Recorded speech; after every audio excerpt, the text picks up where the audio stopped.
In this video, I'm gonna give you easy ways for you to get in shape fast without having to rely on a boring meal plan for the rest of your life. Subscribe to this channel. I'm gonna be giving you the easiest tips and tricks to help you get in shape fast without it being boring or overwhelming. So the first thing you need to understand is a meal plan that is too strict or rigid, it's not sustainable, but you already know that. But if you're someone that has no idea how to eat right now, you don't even know what a healthy meal plan looks like, you don't even know what a healthy meal looks like, you can use a meal plan just to get you going. Maybe you're in such a dark spot that you forgot what healthy and fit meals even look like, or you've tried different things and they're not working for you. So you can use a meal plan kind of like training wheels in the beginning. But the problem with this is what happens when you go to the restaurants with your friends and family? What happens when weddings come around? You have no idea how to eat there. What happens when you have a bad weekend? You're either eating healthy or you feel like you've cheated on your diet and there's instant guilt, instant shame. So instead, the easiest way for you to fix all this is rather than relying on a meal plan, have some easy systems in place. This is what I teach in my program. I've helped over 500 people figure out how to make the food work for them, see progress, and I've lost 40 pounds. I've kept it off. The way I want you to think about your food and your weight loss goals is the first and foremost thing is you have to be eating in a calorie deficit. And you already know this, but this is such a generic thing to say. So the easiest way to get yourself into a calorie deficit, first and foremost, is not by cutting out carbs.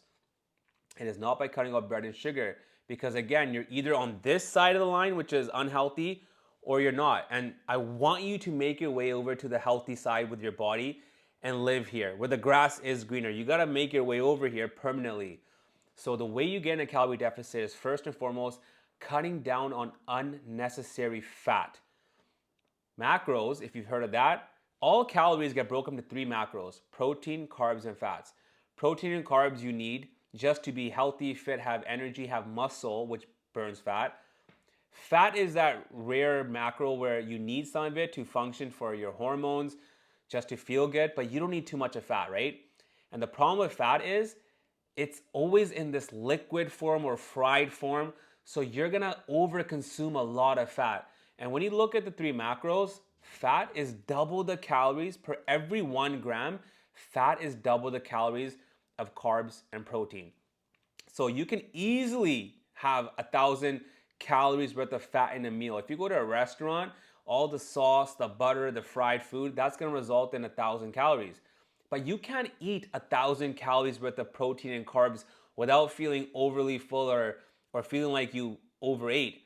So it's a lot better to cut out the fat first. So the way you do this is don't order heavy sauce things, don't have full fat meals, don't have fried food. And when you're cooking food at home, don't just drench your pan with olive oil. Even though olive oil is healthy, you don't know what you don't know right now. Because if you Google information, there's so much information out there. If you Google are pumpkin seeds and chia seeds healthy, it's gonna say they're healthy.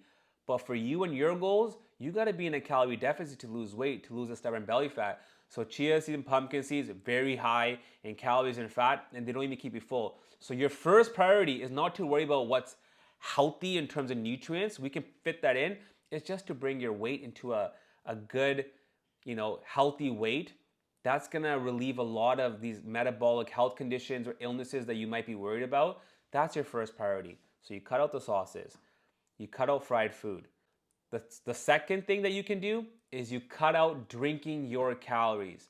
So if you have the cutting out the fat part with the sauces and the mayos and the butters and the oils, that's one habit you cement. So now you're reshaping your personality, right? That's how you actually become healthy and fit in the long term is you reshape your personality. You're someone that doesn't want to eat that stuff. You have that habit solidified. Second thing is don't drink your calories. You can have diet pop, you can have sparkling water, but if you drink your calories, it's very easy again to overconsume all these calories without you feeling full. You might think you're not eating much, but when you drink oils and butters and juices and sodas, you're not eating anything, but you're consuming calories. So again, you're not in a calorie deficit. So cut the fat out, cut out the unnecessary drinks. The third thing is you've cut two things out that are going to really help you lose weight, but how do you fill that back in with the right foods?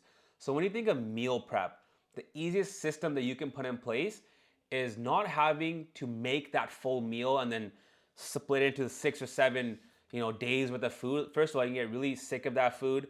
It's really overwhelming to have a full day of meal prep. Instead, the easiest thing to do, just batch a big portion of protein. Like it could be chicken, salmon, beef.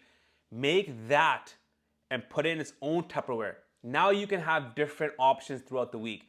Protein and making that is the hardest part of your meal prep. Get that out of the way. So what we do at our house is we have the protein.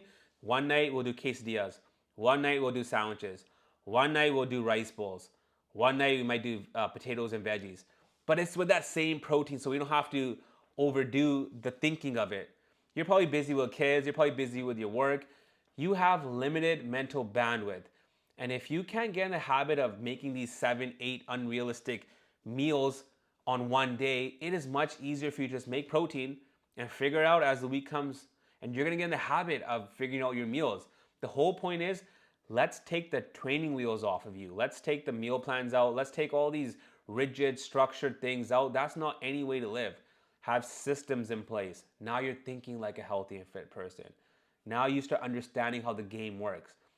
If there's a bunch of weddings coming up, you're not gonna drink a bunch of the stuff there. You're not gonna drink a bunch of the smoothies and shakes and milkshakes. You're gonna realize, I can eat more food and I just won't drink this. You're not gonna go for the fried food items. So now you have more options in place. You don't wanna be living a life where you're either on a meal plan that you don't like, or you're eating foods that you actually wanted and there's instant guilt and instant shame. So put these 3 systems in place and let it do its thing. Don't give up after 1 week or 2 weeks or 3 weeks. It takes time for you to see the weight come down this way. But this way, it's much more sustainable. You're not gonna see rapid increases up and down, up and down.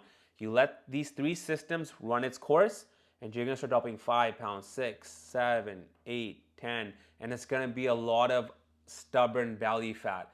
It's not gonna be just a big dip in muscle and water weight when you still look skinny fat. It's gonna be the right weight coming off of you. So I hope that helped you out. Reshape your personality, think like a healthy and fit person. Hit that subscribe. I got more tips and tricks coming for you to get you in the best shape in the easiest way possible.